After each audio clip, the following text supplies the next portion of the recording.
This is a story about water. Actually, it's about much more.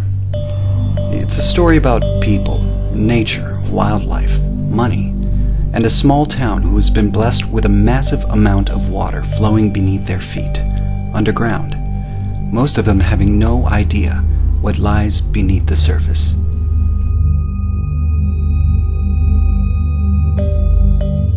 When the Europeans first arrived on the shore of North America, midway through the last millennium, there were 4 major springs in Texas. In central Texas, the 2 major springs were the Como Springs and San Marcos Springs. The other 2 were the Goodenough Springs and San Felipe Springs in Val Verde County. Hundreds of springs in Texas have stopped flowing over the last century, but the most startling example is Comanche Springs in Fort Stockton. When the spring quit, it just quit. And then it would come back a little bit and then just quit. Well, you can't farm that way. So all the old people just sat on the porch, watched and died.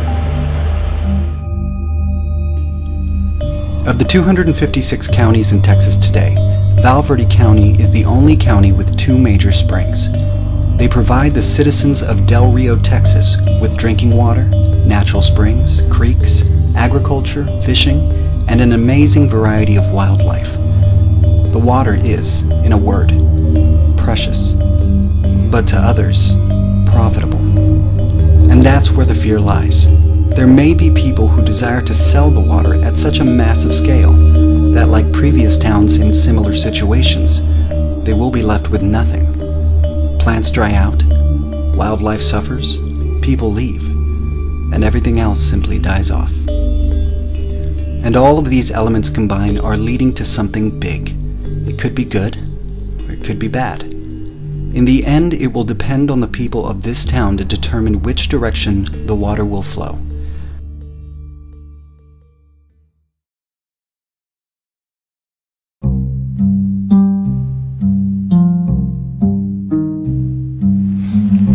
In 2006, the Val Verde County Commissioners Court created a groundwater advisory group to draft a bill that would create a groundwater conservation district for the county.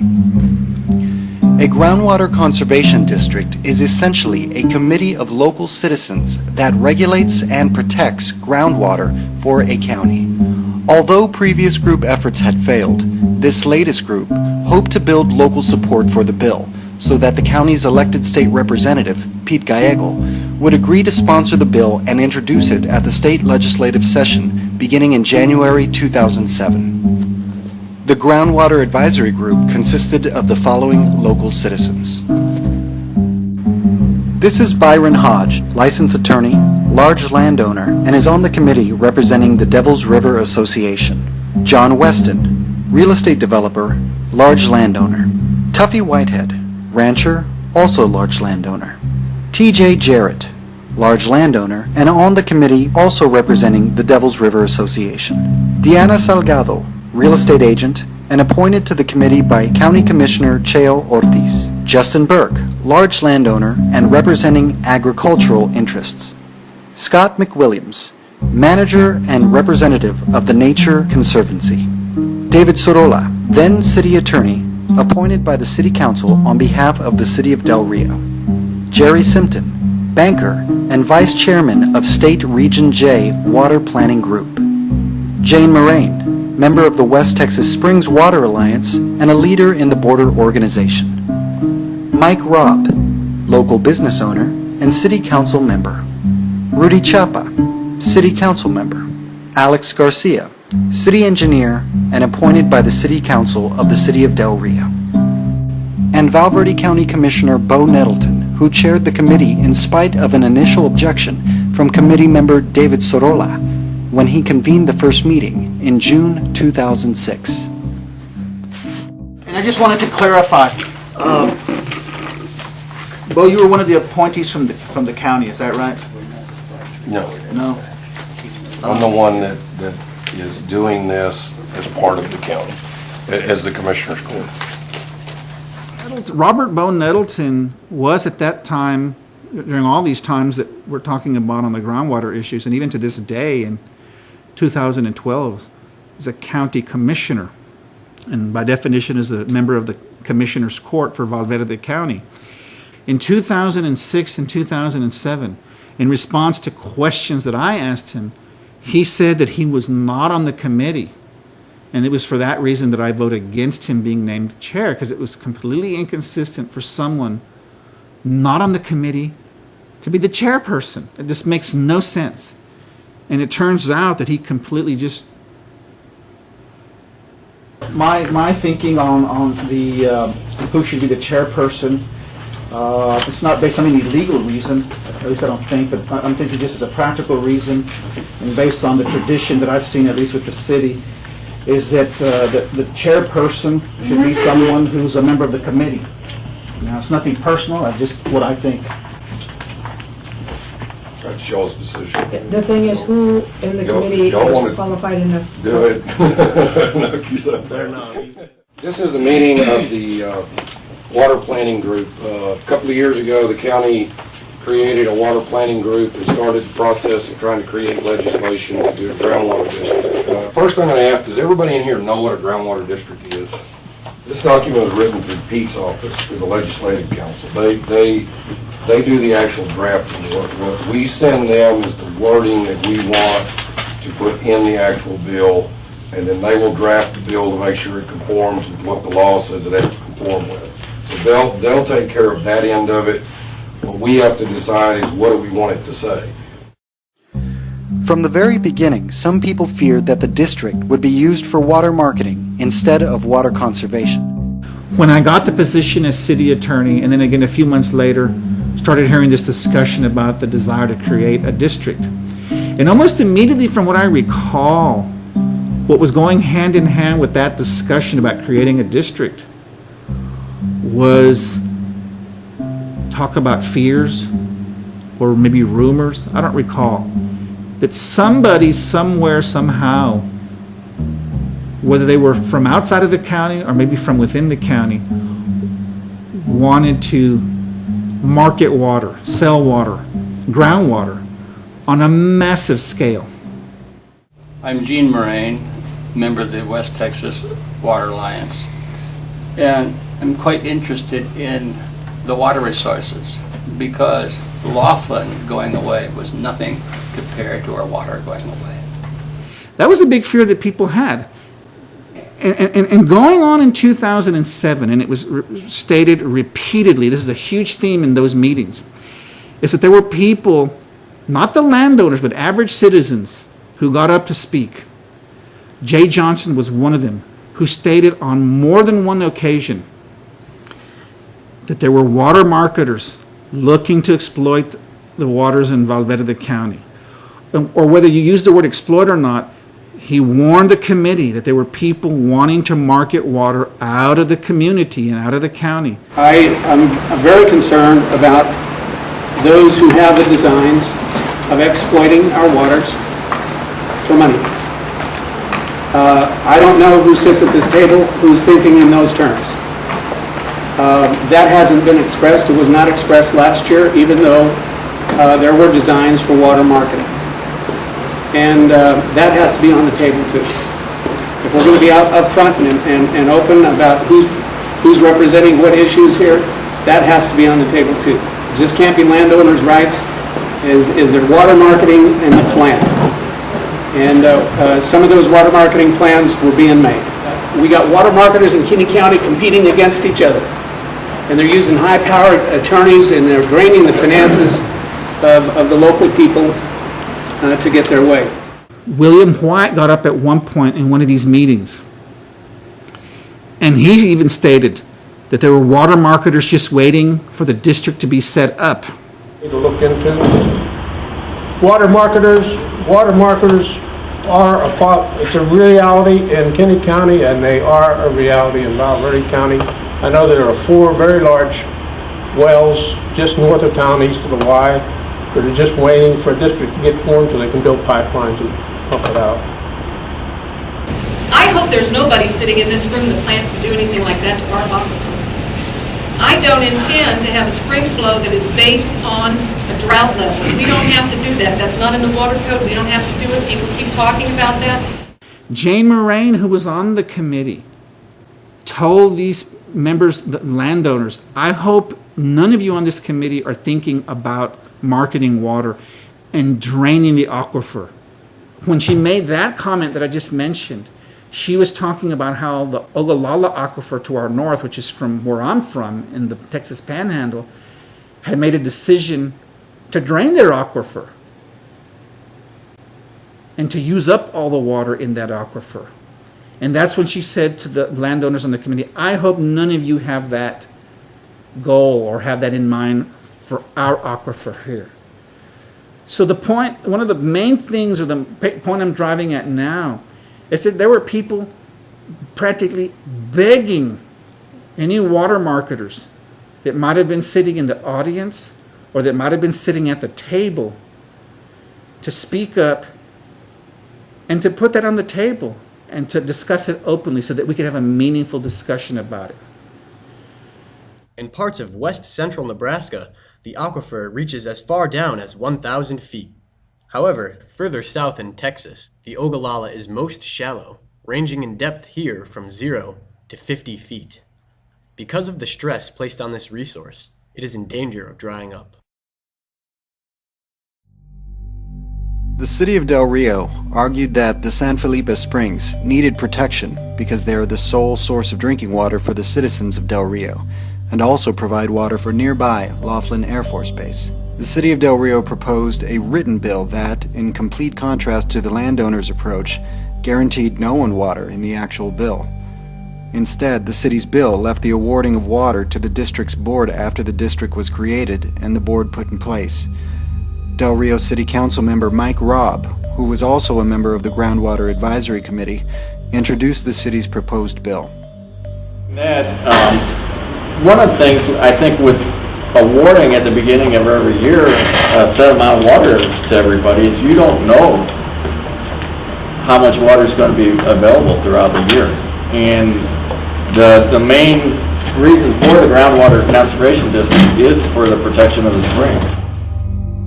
In order to protect the springs, the city also proposed that any groundwater conservation committee created should implement a drought management plan in order to scale back the use of water by all users during times of drought and water shortage. Committee member Jerry Simpton rejected the city's plan as unworkable and questioned the city's commitment to conserving water. His comment at one of the committee meetings in 2006, attributed to him in the local press in October 2004, when he was quoted as saying that the city is looking for unlimited capability and to export water. What the city has now will not help in drought management. It's a completely different animal. The city has taken the easy way to control it because they do want to sell water. The city is not against the exportation of water. We want to make sure we have enough water for the citizens, and we want to make sure the springs are protected. If there's enough water after that's done to export. And I think everybody at this table agrees. That's our position. That's our position too. Here, the city attorney asks Byron Hodge whether protecting springs is a valid goal. So you agree then that establishing spring flow is beneficial use? Please. I'm asking you. No, just don't put words in my mouth. I'm asking you. If you have a question, I'll be happy. I'm asking the question. Can establishing protection of spring flows be a valid purpose of a groundwater district? I think the law says that. Okay. So there were clearly some strange things that were going on, or at least disturbing in the sense that there was just a lot of tension and accusations flying around the table. At the same time, the landowners hired an expert, a noted water authority out of Austin, Texas, by the name of Russ Johnson. Again, an attorney who specializes in water issues. And he showed up on behalf of the landowners, the 5 of them who had hired him. And as we can see in the tape, he was, is subjected to some serious criticisms and pressures and attack, once again, about water marketers and their being able to take advantage of these large amounts of water being that the landowners on the committee wanted guaranteed to landowners, and using those same guarantees to sell water from their property. Russ Johnson is the McGinnis firm in Austin, formerly practiced law in San Antonio. He is a specialist in water law, and he's here tonight to present the bill that was drafted by him on behalf of the folks that are on this committee that represent landowners. Mr. Whitehead and Mr. Jarrett, Mr. Weston, Mr. Burke, who I don't think is here tonight. One of the characteristics I think that the dysfunctional districts have, and I think Rick would agree with me 100%, are those that are trying to create winners and losers. It's been in those areas where groundwater districts have tried to protect one interest to the exclusion of some other. There's several ways that groundwater districts can regulate production. The fairest way that most districts, or a lot of districts, have adopted is a per acre allocation. And we've suggested in this legislation that there be a guarantee of a per acre foot on per acre allocation in this legislation. So the landowners throughout this region know that to the extent they have the ability, they have the right to produce up to 1 acre foot of groundwater per acre of land owned. Now, I know there are those among you that will say, well, there's 1 million acres in Valverde County, therefore we've authorized 1 million acre feet of production. There we go. It's gone. There's no management here at all.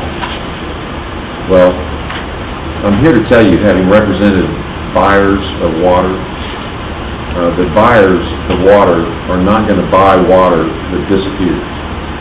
They're not going to invest in infrastructure that gets that water from where it is to where it needs to be if they don't expect that water to be there 25, 50, 75 years. The likelihood of 1 million acre feet of water being produced is, it's about as likely as Superman flying in here and saving the day. I'd like to go back to your comment about the winners and the losers. Sure. Now, granted, we've got more than 1 million acres in the county. We've got about 3 million acres. Okay. And depending on which statistics you're looking at, we've got anywhere from 126,000 to 173,000 acre feet of water available every year. Okay. So that's a whole heck of a lot less than 3 million. Sure is. So somebody's going to be a loser in that equation. Well, are they? Okay, so there are winners and losers. Well, ultimately, the landowner's going to be the winners. Okay. I mean, the landowners own the resource. I have several things to discuss with you. I would prefer to give historic use versus the 1 acre foot, because historically we use a lot less water than that. And at least, if we're going to have 1 acre foot, it should say maximum of 1 acre foot, not a minimum, because there's no ceiling on that. It could just as easily say 5 or 1,000 acre feet. We only historically use about 5,000 acre feet, less than that for the whole county. And we don't want to keep the spring flowing at a minimum use, because when that happens, children can't swim in our springs. The fish will be in jeopardy in our springs. That's not something that we'll negotiate.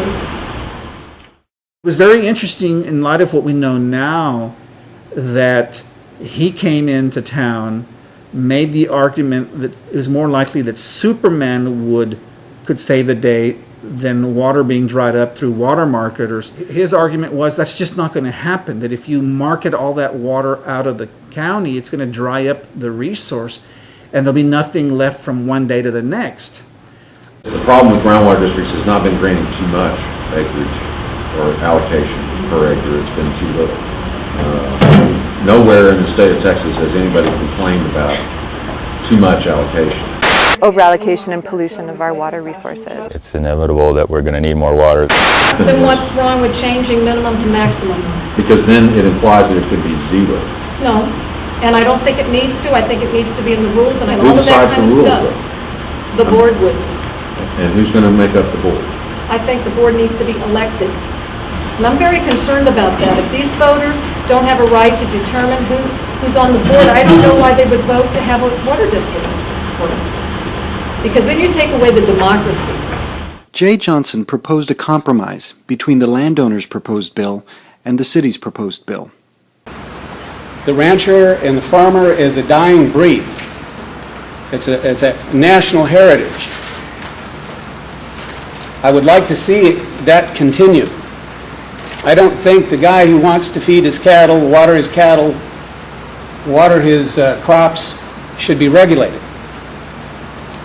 What I have been very concerned about individually is that world out there be converted into a pipeline. The city's version, and I've seen all the versions, the city's version is the most squeaky clean.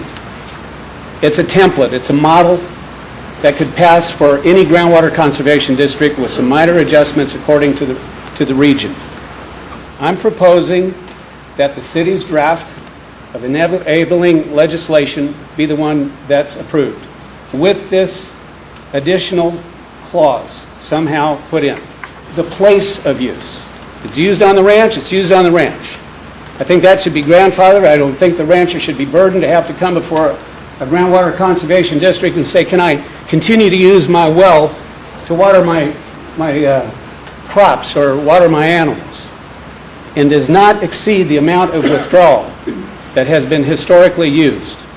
This proposed compromise went nowhere in the committee meetings because it still did not guarantee the 1 acre-foot of water per acre owned that the landowners were demanding. By October 2006, the group could still not agree. To make matters worse, Bo Nettleton, on his own, canceled the October 26 meeting. The email message from his secretary, Laura Reyes, arrived the day before the meeting and said, "The meeting scheduled for Thursday, October 26, 2006 has been canceled until further notice." Alejandro Garcia, a committee member appointed by the city, was brave enough to ask why a meeting that was scheduled by the entire committee was canceled by one person acting on his own. He asked, "Mrs. Reyes, please inform me why this meeting was canceled. We members voted to conduct a meeting on the date stated, and I know of no vote taken to cancel the meeting. Who canceled it, and why? What vote was taken to cancel?" She replied, "Call Commissioner Nettleton and ask him. I was given instructions by him, and I followed my boss's orders. I do not have an answer for you why it was canceled, so call the commissioner." For the next 3 months, virtually nothing got done, and no meeting occurred even though the legislative session was fast approaching. Even as the legislative session began at the state capitol in January 2007, Commissioner Nettleton still had called no meeting of the advisory committee. Finally, in early January 2007, he called a meeting, but only after the Del Rio City Council voted in public a few days before to find a state legislator other than Representative Pete Gallego to sponsor the city's own bill. Commissioner Nettleton was furious over this, and committee member Byron Hodge decided to lecture the city on the importance of openness and honesty. I'm extremely disappointed in this. There's a lot of issues. I mean, we haven't even got through a 16th of what we got to discuss, and we're already a week into this session. I found out when I questioned Bo Nettleton as to why that meeting was canceled when every precious minute was needed to work on getting a bill completed. And again, we're talking about the 2006-2007 process, and we're talking in particular about the fall of 2006 leading up to the legislative session in 2007. When I questioned him at a subsequent meeting, why was that meeting canceled? He just flies into a rage. It's on tape. Do not misunderstand me, Sorolla. Do not misunderstand me. I'm not playing games. This is not a game. And I responded to him and basically take him to task by saying, that meeting should never have been canceled. It was wrong of you to cancel it. Why was the meeting of October 26th canceled? The meeting of October 26th was canceled because I had some other things I had to do that were a little more important than this. But you're contradicting yourself. This is important. Sorolla, I'm not going to play this game with you. I'm not an attorney. I'm not going to play this game. This is plain. I am not playing this game. Do not misunderstand me. This is not a game. This is not a game. You're not even on this committee, and you unilaterally cancel the meeting? Yes, I did. That's wrong. That is wrong. But I'm almost certain there was more to it. There's more to the story. The meetings were not going well for the ranchers. They were not getting what they wanted, which was this blank check or this 1 acre with the 1 acre foot of water. And so I think they had already given up at that point. They really were not interested in pursuing a process that was not going to give them what they wanted, which was this guaranteed amount of water. Not just for their domestic use, but my whole contention has been because somebody, a private landowner, not the city of Del Rio or its committee members or what have you, but someone in a private capacity wanted to sell water. And they were not about to let a groundwater district be created that didn't give them that guarantee of water that they wanted. I don't see how we can sit here as a group and hope to accomplish anything when we don't put everything on the table. I think everybody's got their own particular agenda. I think maybe some of the agenda is not disclosed. I don't think it's out there on the table. We've sat here and as a group tried to, and by that I mean the landowner group, we've tried in good faith to try to work within a framework that would protect the property rights that we feel like have to be protected. I don't know if, I didn't realize there was any of these bills that were trying to penalize you guys or to take away your water rights. No one has ever said that we ever want to take away historic rights. I didn't see that in any of the bills. Look at the difference in the bills that are being presented. But none of them take away your property rights. You're I don't wrong. get it. You're just as wrong as you can be, The Jane. things that we were upset about was not denying your property rights, was not giving you 5 acre feet or 1 acre foot. That has nothing to do with historic use. That was something else far and beyond historic use. Right, I guess what I'm having a problem with, Byron, is, you know, the landowners, every time something comes up, they're saying they don't like it, but they're not specific in what they don't like, so it's kind of hard to address. I mean, what's lacking in this one that Ron brought tonight? There's no protection built into it for property rights. What specific property rights? It's historic use. What are you talking about? I'm not sure that I understand what your question is. I mean, what is it you're afraid the board's going to be able to do that's going to cause a problem? Well, if you want me to give you an outline of that at the next meeting, I'll be happy to do it, but I'm not going to try to do it tonight. All right, well, you know, this is ridiculous. This is why I suggested that we turn this over to a bunch of lawyers. I'm not willing to sit here and go through this kind of abuse on a regular basis. Byron Hodge was right. Not everything was out on the table. For instance, San Antonio's water utility is the San Antonio Water System, or SAWS for short. In 2011, SAWS invited interesting parties to submit a proposal for supplying drinking water to San Antonio. SAWS received 9 proposals to supply water from different parts of the state of Texas. 2 of those companies proposed to sell water from Valverde County. One of them published a website in the local Del Rio Press for additional information on its proposed project. That website, www.grassvalleywaterlp.com, described a proposed well field about 8 miles northeast of Del Rio on a 12,572.26 acre property known as the Weston Ranch. The well field was designed to draw up groundwater from several wells and then transport it via pipeline to San Antonio. Like the Apostle Paul, and I have the documents to back it up, on at least 3 occasions, John Weston denied having anything to do with marketing water. And it was very frustrating for me to suspect that he might have something to do with water marketing, and to suspect that the other landowners on that committee might have something to do with water marketing.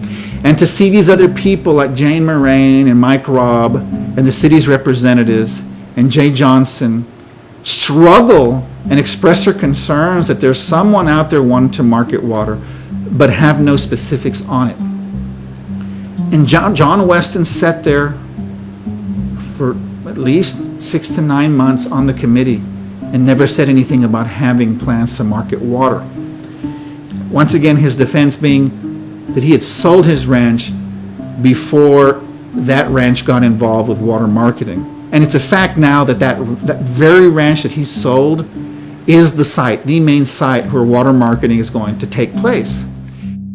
On several occasions, Mr. Weston denied ever having any knowledge of or involvement in water marketing or the Grass Valley project. He explained that the Weston Ranch became part of the Grass Valley proposal after he sold that property.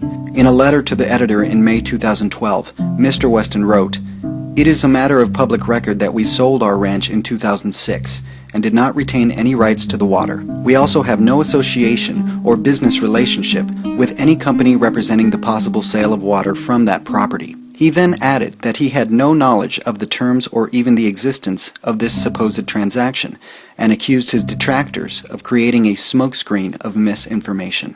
Mr. Weston did not deny that the Weston Ranch used to be his property.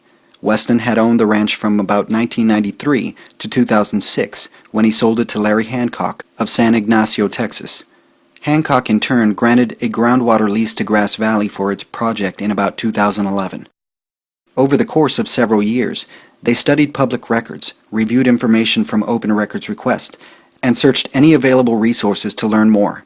One document that SAW produced in 2012, prepared by HDR Engineering, revealed that in 2001, SAWS had been offered a potential water supply by a group of property owners in Valverde and neighboring counties. The report continued, the sellers proposed pumping as much as 122,000 acre-feet of water per year. It detailed that the combined ranch property brought together by the sellers for this project covers approximately 122,000 acres.